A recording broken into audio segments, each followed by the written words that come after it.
আসসালামু আলাইকুম দর্শক, সফলতার গল্পে আপনাদের স্বাগতম। দর্শক, আজকে আমরা একটা মিরাকেল ঘটনা দেখাচ্ছি।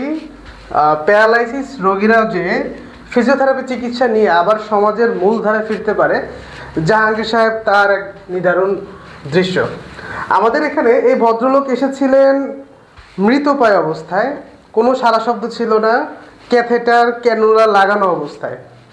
আহ, আজকে যে তিনি এই সুন্দরভাবে হাঁটতে পারতেছেন, কথা বলতে পারতেছেন, হাত নাড়াইতে পারতেছেন, লেখালেখিও করতে পারতেছেন, শুধুমাত্র চিকিৎসার মাধ্যমে এটা অর্জিত হয়েছিল।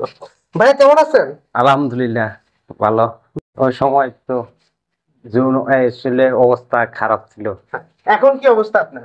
এখন মোটামুটি ভালো। ভালো। আপনি কি হাত নাড়াইতে পারেন? ফ্রি। হাঁটতে পারেন? জি। দেখে আমাকে ধরেন তো, মুখে হাত নেন। এই হাত নড়তো না, পা নড়তো না, সে এখন হাঁটতেছে। হাঁটেন, হাঁটতেছে, তারপর লেখালেখি করতে পারতেছে, খেতে পারতেছে, এবং সে আবার তার মূল ধারায় ফিরে এসেছে। দর্শক, ফিজিওথেরাপি একটি পূর্ণাঙ্গ চিকিৎসা ব্যবস্থা, যার মাধ্যমে একজন ডিজেবল রোগী সে যদি ওই অবস্থায় থাকতো, একটা সময় সে পরিবারের বোঝা তো হতোই, সমাজের এক বোঝা হিসেবে তিনি তৈরি হতেন। আমরা ফিজিওথেরাপিস্ট যারা বিশেষজ্ঞ রয়েছি, তাদের সুচিকিৎসার মাধ্যমে এই ধরনের রোগীকে আবার পুনর্বাসন করা সম্ভব এবং সমাজের মূলধারার সাথে ফেরানো সম্ভব। জাহাঙ্গীর সাহেব তার একটা জ্বলন্ত উদাহরণ। সো এই ধরনের সমস্যা পড়লে একজন কোয়ালিফাইড ফিজিওথেরাপিস্টের শরণাপন্ন হবেন এবং ডিজাবল এবং প্রতিবন্ধকতা মুক্ত একটি সমাজ ব্যবস্থা আমরা গড়ে তুলতে পারবো। ধন্যবাদ সবাইকে।